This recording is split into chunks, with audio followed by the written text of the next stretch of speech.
very special guest in the live feed tonight. That's right. Biggest guest to date. Washington Nationals. This man is a World Series ring. I mean, he is the man to be talking to right now when it comes to MLB. Kyle McGowin, thank you for joining us. What's up, man? Not much. Thanks for having me. Absolutely. We really appreciate you being here. This is definitely a huge opportunity right here to talk to you. I mean, there's a lot of questions going on right now with the league, with the current state of baseball and sports in general, and I'd love to get your opinions on some of that, if that would be, something you'd be willing to talk about, because there's just a lot of things are up in the air, but you don't hear a lot of the players' views, and I'd love to get a couple words from you about this situation. Yeah, especially with the Marlins, big spread over there that's happened. I think 17 guys. Absolutely. I mean, where do you see the state of baseball? Did you when this thing broke out and they started thinking, all right, maybe we'll play in a bubble? Did you think that was the smarter decision rather than what baseball decided to do, playing on the road and having home games? I mean, for the most part, we all assumed that this is what was going to happen. I don't know. I feel like it's a lot tougher to have baseball inside of a bubble compared to other sports. You can't have 30 guys carrying all the equipment in and out. The amount of equipment we need as a team it's a lot more than any other sport, I'd say, other than football, obviously. But in terms of a bubble, I mean, there's just so many more guys compared to other sports that it's hard to control that no matter what. Yeah, I mean, that's definitely a good point, and that's like it really is an uncontrollable environment. I mean, even the bubble to me is questionable.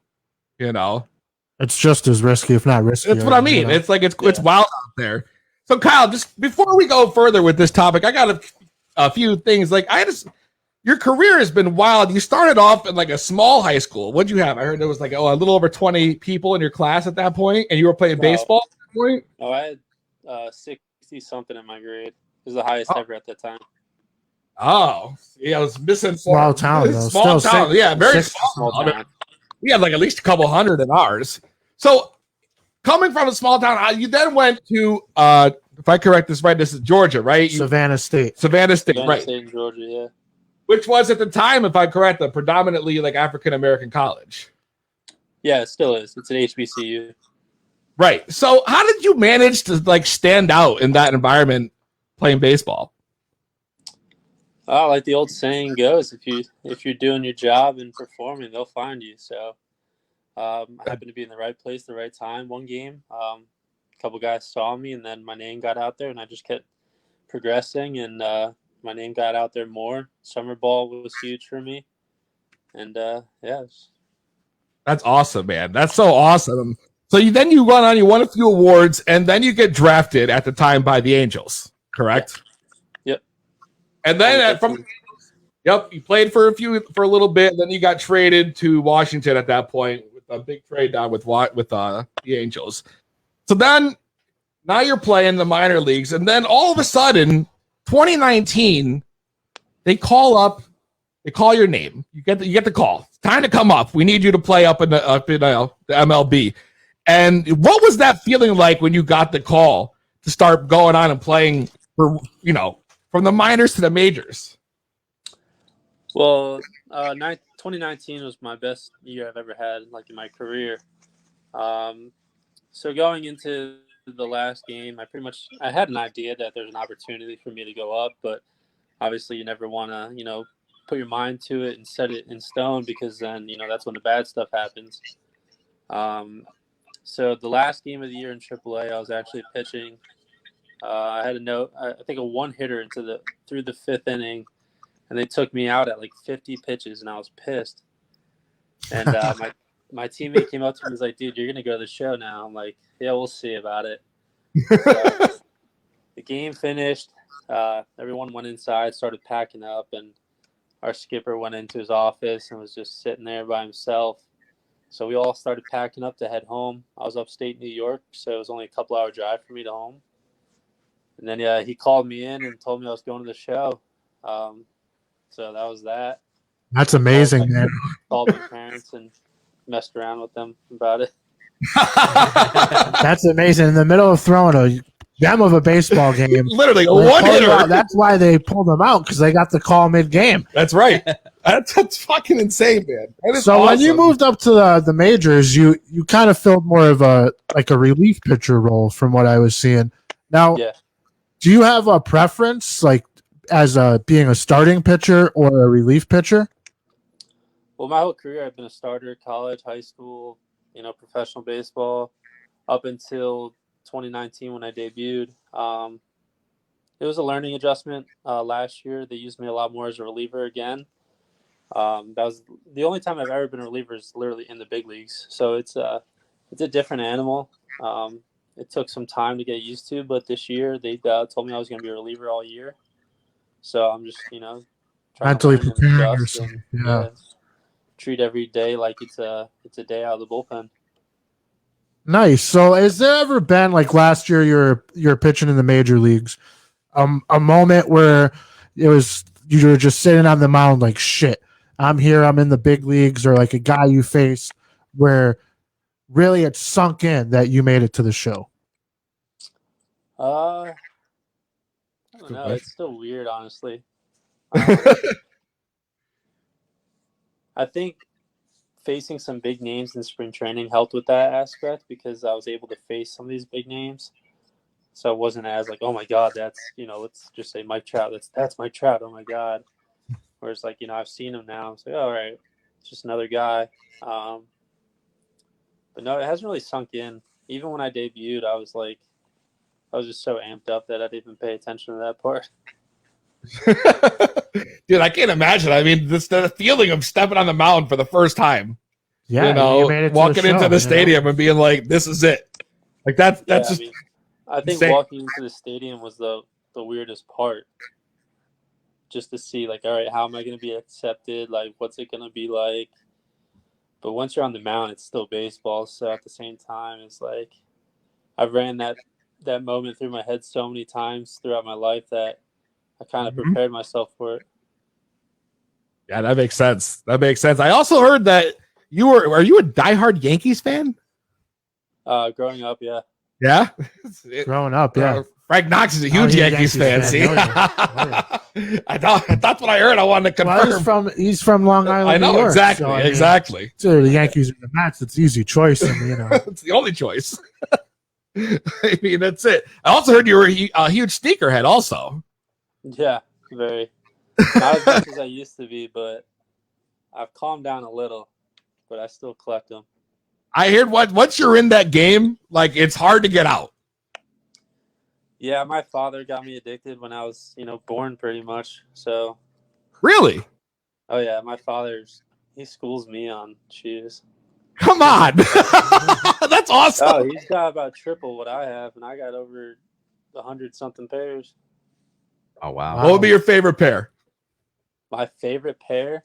Yeah. So prior to the release, they re-released the Black Cat 4s, all black Jordan 4s, and then they re-released them. So that kind of pissed me off. Now everyone has them. Because they were like a 2005 release at the time, I think. So I was one of the few people that had a brand new pair pretty much. I had like 3 of them. But now everyone's got. So. A sick pair though. The Black Cats, the all black Jays, bro. Those are clean. Them things real clean, bro. Go with anything. Exactly. You got anything else, Frank Knox? Yeah, I have a couple more things. I don't want to keep you out. I know you got. You're the big time. Yeah, I mean, go. We're good now. So there's no minor league baseball this year. Do you think that's like what is the plan? Is there something happening behind the scenes that's continuing the development of future MLB stars? Well, like the whole thing, I'm not sure if you're familiar with it, like how we have the 60-man rosters for this season. Yeah, I know that. So that's all there is this year. So whoever's not on the big league roster goes to the extended camp. Let's say it's like 30 people about. Like for us, the Nationals, we have all of our, immediate guys that can help the big league team along with all of our top prospects. So outside of that, everyone else is Well, they're pretty keeping much you guys busy then, keeping you stretched and practicing daily. Oh yeah, every day. Good. I was worried about that. So I was like, what are these guys doing? I'm sure there's a lot of them that have to just fend for themselves. Oh, absolutely. And continuing their own workout independently if you don't make the 60 and then the additional 30, so 90 guys on the organization. So you got it total. 60 total? Yeah. Wow. So there's a lot of guys who are going to have, put in the work on their own time. They have to. Yeah. That's wild, man. So when I seen that you played for the Nationals, I mean, the first guy that came to my mind is Max Scherzer. And I always heard the story that if anyone wants to watch Max Scherzer do a bullpen session, they have to have security clearance. And I know once I heard David Price, like when they played on Tigers together, saying he had to actually sign a waiver to watch his teammate throw in the pen. Can you shed any light of this being true?